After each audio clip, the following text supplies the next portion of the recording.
Hi, I'm Chanaye Jackson, and welcome to the Idea to Empire podcast.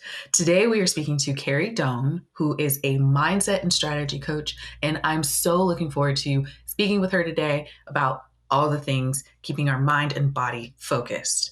So, Carrie is a mindset strategy coach, an entrepreneur, a life enthusiast, and a believer in all things possible. She runs the Clearly Connected podcast and has been studying psychology and human behavior for nearly 2 decades. She's been educating others on the link between mind and body and how connecting women to their purpose plays a powerful role in enhancing the impact that they can have on the world. In her spare time, she's running around with her kids, facilitating workshops, and traveling the world seeking out her next adventure. Let's bring Carrie out. Hi, Carrie. Well, hello, Chanaye. So lovely to be here. Thank you for coming. I'm so glad that you're here on the Idea to Empire podcast. I'm so excited for our conversation. Likewise. Thank you so much for welcoming me to your space. Why don't you tell people a little bit about your origin story? How'd you get here? What do you do?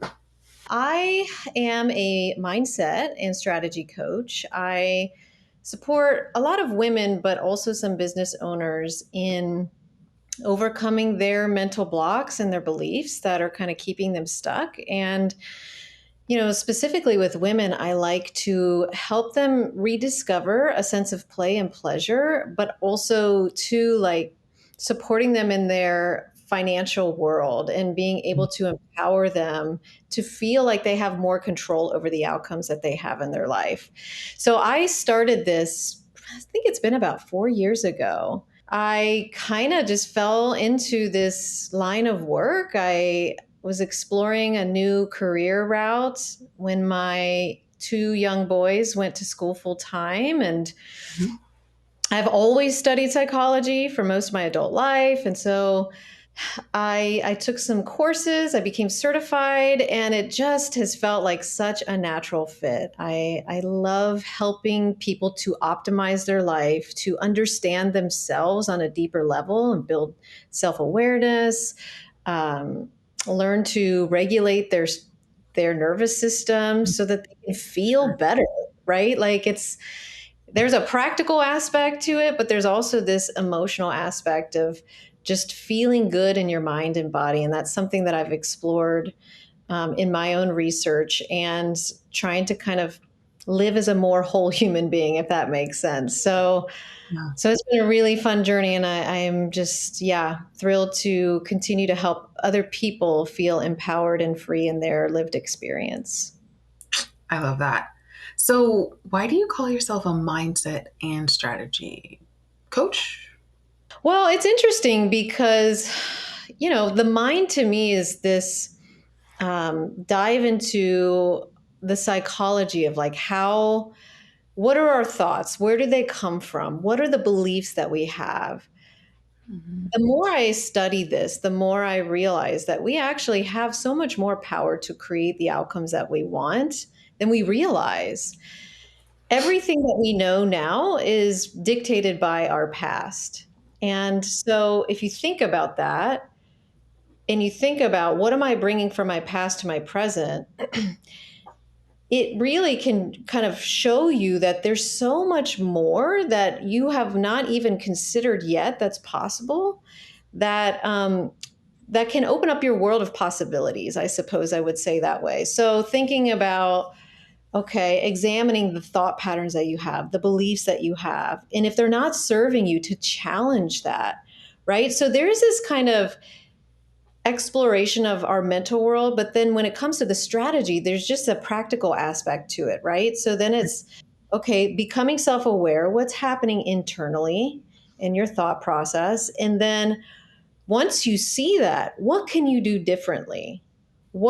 How can you actually implement change in your life, practical steps to integrate something new, to build a new pattern, for example. And so that's kind of like how I would explain it. And life coaching a lot of times is about goal setting and thinking about what do I want different in my life? What's not working? But also it's really about just the process of change, and saying, to yourself, well, if something's not working, what do I want to be different? And let's examine that and figure out ways to shift that. And that's where, I feel like getting support is so essential. I've had coaches and therapists and all kinds of people in my life to help facilitate my own change. And I just think, we're not meant to do this alone. And change is hard. It's Yeah. really hard, you know? So, so anyways, that's the role that I play in supporting people through that change process. From a mental standpoint, there also is an emotional component too, but then figuring out a roadmap and a plan and strategy to help that change to become integrated and um, I guess firmly planted in the new Yeah. next chapter of your life. Yeah. I like that, right? It's we have to help you get there, but then we need to plant roots in the change that's necessary. What advice would you give to a business owner that's overwhelmed, frustrated, burnt out, perhaps even? Well, the number one thing that I work with my clients on is establishing and setting firm boundaries. Mhm. It's so easy as a business owner to be juggling a million things, especially when you're first starting out. It's this whole new frontier, and you're trying to just learn and grow and figure out what works and analyze the data and get the feedback and then continue to pivot and course correct. And there are just so many aspects to business that can feel very complicated and complex. And so by boundaries, I mean putting those sort of fences around your time, your energy, so that you're not just saying yes to everything. And this requires, I think, a level of self awareness of what are my limitations and or what are even my strengths. And Mm. so once you come to that awareness, you focus on those areas and you find the things to say no to that aren't going to be giving you a high payoff. So I'm trying to think of an example. It could look like saying no to all the people that are demanding your time and attention. I work with people mostly on a personal level when it comes to boundaries because there can also be emotional boundaries. Who are the people that are taking too much energy from Yeah. you? If Yeah. they're not producing value, either in terms of an emotional payoff or a practical supportive payoff or a financial payoff, then that's an indicator that you may want to either distance yourself from that person or prune them out. So really just analyzing like, is the value reciprocal or not? Um, and Wow. takes it takes some examination to really look at that and make those discerning decisions. Yeah. That's really powerful. Like is the value of being in relationship with that person. And because this is we're thinking about business too, is the value of the relationship in our businesses. Is it worth it? Right. Again, like sometimes you don't know. It takes analyzing and really stepping back, objectively discerning Hmm.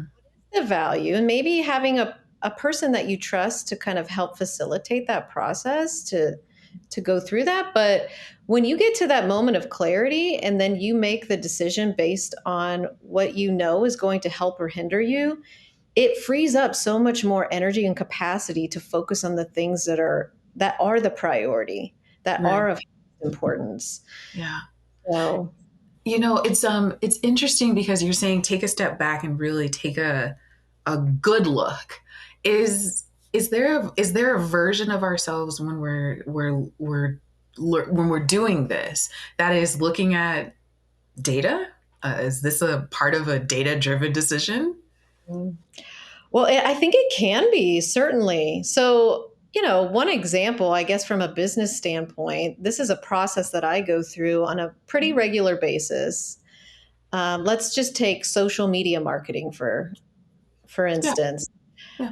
So, what I do, I have a content strategist that I partner with, and we take the data of the content that I'm producing, and we see, okay, who's engaging with this? What's the level of engagement? Right? Is it positive? Is it negative? And if it's negative, oh, okay, well, let's maybe prune this out or course correct here. So I think, yeah, from a logical standpoint, it can be helpful to assess, which again is hard to do when you're in your business because you Mm. become so immersed in it and you identify with it that it becomes a very subjective experience. But if you can take that step back or get a bird's eye view of what's helping or hindering your growth, Mm. your evolution of your Mm. business, or yourself as the leader of your business, I think it can really inform your next steps on how to proceed, what the priority is, if that makes sense. It totally makes sense. I think because, when we think about it, business owners, entrepreneurs, myself, I'll speak from the I, right? We have a tendency to forget that we need boundaries around our work and why, and even making decisions toward what the future looks like for that, Yes. and what we have a tendency to be chasing shiny objects, so Mhm. how to keep ourselves in check in a lot of ways while maintaining all the other boundaries that are necessary in our more private lives, the less public lives that we lead. Yes. Well, and I'll say one more thing to that is that I think the more aware we become of the boundaries in our own personal lives. So, for example, are the people I'm surrounding myself with supporting my vision? Do Mm. they encourage me? Do they inspire me? Do I feel like I'm expanded when after I meet with them? Do I feel more full? So when we do that process, I think it directly bleeds over into how we then analyze and have an awareness of what's happening in our business as well. Mhm. You're already doing that work, and so I just think there's this natural overlap that happens where you're able to kind of um, assess with more clarity what's helping or hindering your business. Sure. You're really talking about a bleed over effect. It sounds a little scary, but like bleed over in this case is a good thing, right? We want boundaries in the way that we move in the world and how people are able to, and how we are able to interact with folks. So makes sense. Yeah. So, what other pieces of advice, tips would you give to our business owners? Yeah. Well, I touched on already this importance of like noticing your thought patterns and the narrative that you have, because we all are made up of stories. We're living a story. And again, it's associated with our past usually. And so to continually become aware of what is the story, what is maybe holding me back from that next stage of business growth. Because when you can continue to work on that, we'll just call it expansion of your awareness, it Mm. will directly correlate to the outcomes that you're getting in life. And I know there are a lot of books that talk about this, the importance of really challenging your thoughts, but it's true.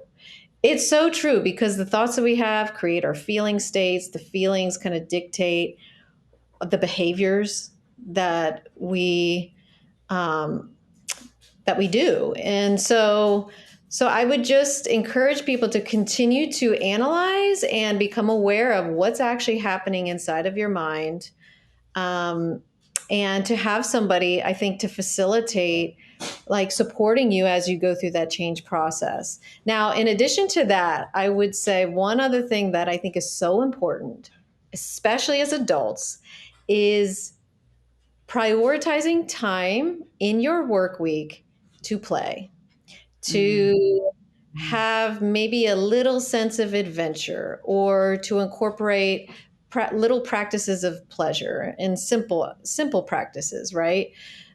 Because when we become adults, we tend to forget about all of that. We're so laden with responsibilities and demands and everything's so serious, and we lose that sense of novelty. And it's so unfortunate because that's where so much learning happens, right? When we Yeah. play, our Yeah. creativity expands, we become more innovative. Um, and it just feels better. So I'm just, when I work with especially business owners who feel the heaviness of life or the demands of their business, that's one of the first things that I point to is where do you have those pockets of time, not just to take care of yourself, but to actually have fun, to get outside, take off this adulting hat for a second and go just be light. Mm, Um, mm, mm, so it's a fun one to, because a lot of people don't expect that. They think, well, give me one more business strategy or what could yeah. actually, but Yeah. it has such a high payoff in terms of your overall experience of life and how you feel. Um, so that's a huge thing that I advocate for my clients. Yeah, I love the idea of incorporating play and pleasure into your goals for the week. I mean, like that should be, how much time did you spend hanging out with your dog?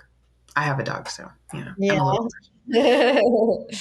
like what would happen if, my wild girl going playing with her outside, throwing the ball, running around, like how can you add to your, thousands of calls, all the meetings, all the stuff that, like you said, it's a lot of adulting. Totally. Right. And if you think about it from like I don't know, psychological standpoint, we talked about the mind, right? And but when you get into a state of play, it puts you in the body. And when you're in the body, your mind kind of gets turned off for a minute. A lot of people get into over analytical states of mind, which creates that feeling of paralysis and overwhelm. And then that leads to burnout. But any time that you can kind of turn that off for a minute and get engaged in your body or in an activity that involves movement, it puts you into parasympathetic mode, and that calms your nervous system. And when you're calm, you can access again that creative state that you're in touch with your feelings. It's a type of body awareness that I don't know, it puts you in touch with your intuition, I think, as well. Like that feeling, that gut feeling of like, what is the thing that I need to do next? So if people get stuck on a decision and they are kind Mhm. of like at a standstill, don't know how to move forward, this is a perfect way to interrupt that. And then it puts you in touch with that felt sense of knowing of like, you can't really access it through mental effort. And that allows Mm. people to get to that clarity, to get to that right decision or that next step. So, so when you look at it from that standpoint, it makes a lot of sense. It's not just, oh, let's be silly and that there's value in just doing that. But really, when you look at the body chemistry and what's happening on a neurological level, um, it makes sense because it gives you access to other aspects of yourself. Things can be easier than we actually think they can be. And it requires like reframing a lot of the way that you see your work or you maybe see your interactions with people. But but I don't really believe that things have to be so hard. So when we feel pushed or pulled, I think that's when we get in this state of mind and body where it's like we're stuck or we feel obligated or we're somebody Mhm. else is doing it to us, and that can really prevent us from getting into a state where we have momentum and where things are just flowing easily and naturally. So I think that is a way that we tend to get in our own way, is Mhm. like, oh, I just need to push harder, or I need to just like I don't know, overextend myself in order to get things done. And not that there absolutely is a place for discipline Sure. and doing things that you don't necessarily feel like doing in the moment. But again, like thinking about it or seeing it in a way where it's where we say to ourselves, okay, I'm choosing to do this right now, right? How can I approach it in a way that's fun? That's easy. I do this with myself. Honestly, I had a moment not too long ago where I was driving and there was a situation, I can't remember what it was, but it just like it felt heavy. And I paused and I said to myself, is do I have to look at it this way? Is there Mhm. a easier, more playful way to approach this? And when I asked that question, the whole tone of the task or whatever the issue was, it changed to one of like curiosity. Mhm. And when we enter a question or a task with curiosity, it makes it feel different in your body. It's not this, there's not a heaviness to it, if that makes sense. Yes. Yes, it does. But I don't even believe in failure anymore. I just say there is no failure. There's just learning. Mhm. Everything that you come against that maybe creates discomfort or pain, or you miss the mark, although I don't even like to say that. It's just an opportunity of feedback that you can use to course correct and do something different. Yeah. And that takes the pressure off of not showing up exactly how you think you should or being, a perfectionist about something. Yeah. And then the second thing I challenge people on is the idea of rejection. And this comes up a lot, especially if you're engaging in sales in your business. So many people, and this was something I had to overcome, have this fear of rejection that prevents them from putting themselves out there. But I question that and I say, is rejection even real? So the Mhm. way I look at it instead is when somebody tells you no, that isn't a reflection of you on a personal level. There's nothing personal about it. All it is this person, their needs and wishes are not matching up with your needs and wishes. And there's simply an incompatibility. And that is it. It just is. And Yeah. so when it doesn't match, that's your clue to pivot and go find somebody else who does match. And it takes again that heavy story of like, what did I do wrong, or why am I not enough, or those, I think those beliefs that are kind of under the surface a little more, it just eradicates that and makes it more neutral. And that changes the way you feel again about pursuing what it is that you want, if it's a sale or if it's a new stretch goal that you previously were afraid of failing at. The guiding light that I always bring people back to is the question of, what do I most want? What do I most Mhm. want to create?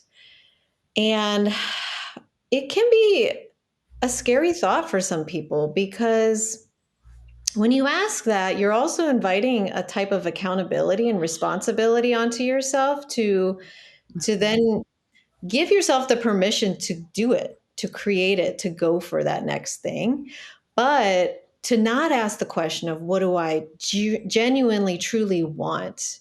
What do I want to contribute, not just to the world, but like to myself and my own growth? Yeah. When you don't ask that question, it's it's almost like a missed opportunity, right? And and again, like I think if there were any way I would define failure, it's never trying. It's never asking that question. It's Yeah. keeping yourself small, be out of fear.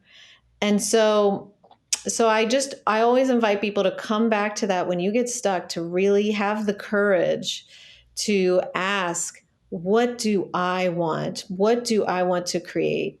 And then maybe you get to the why beneath that, but let that guide your decisions.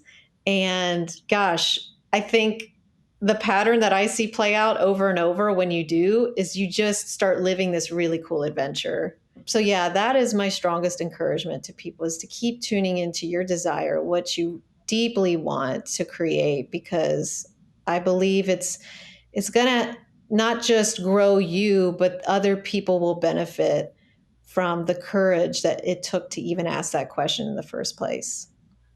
I love that. I feel like of the things that what you've told us today is I'm taking away, forget the fear of failure because there is none. And what would make you excited to say, I'm going to play today? Mm, yeah. And it can be simple, like play some music, dance around, go have coffee with a friend, take a bath, or maybe Yeah. you go on a big adventure, you sleep out under the stars somewhere on a train and you see where it takes you. I don't know, but There's lots of options in the world. there are infinite. So, yeah. So, tell people how you could help. Do you have an offer to share with the group? Yeah, I have the the free download that I've shared with you. If Mhm. people are stuck on ideas of how they can incorporate little easy ways to add adventure into your work week, I have a free download. It's 15 ideas on what I call micro adventures. So you're welcome to share that with your audience. And always I offer, free discovery sessions if somebody wants to work through something in their mindset, in their strategy, in their business plan. I'm happy to share the link with you, and they can come sign up for that. And I'm really more than thrilled to offer 30 minutes of my time. And if people want to find me, they can reach me on my website, which is carriedoan.com. And I'm also on Instagram, Carrie Doan Coaching, and Facebook as well. So would love to connect with anybody who wants to learn more. Thank you for sharing your brilliance and your wisdom and your thoughts especially about play. I will make sure to put the link to your micro adventure list, and I'm very excited, and also to your discovery calls. I think everybody needs a little bit of resituating around creating a better mindset. So I'm excited for the work that you do and who you really serve. Well, thank you so much. It's been such an honor to have the space with you and to yeah, unpack all these what I think are pretty fun, interesting topics to help people, to help them grow. Yeah, we can get out of the rat race, and really prioritize ourselves. Yes, That's the only way that we'll show up better in our business, better in our lives. you said it. You said it. So simple. So, so simple. Carrie, thank you again for joining us. Thank y'all for listening, and we'll see you next time. Bye bye. Bye bye.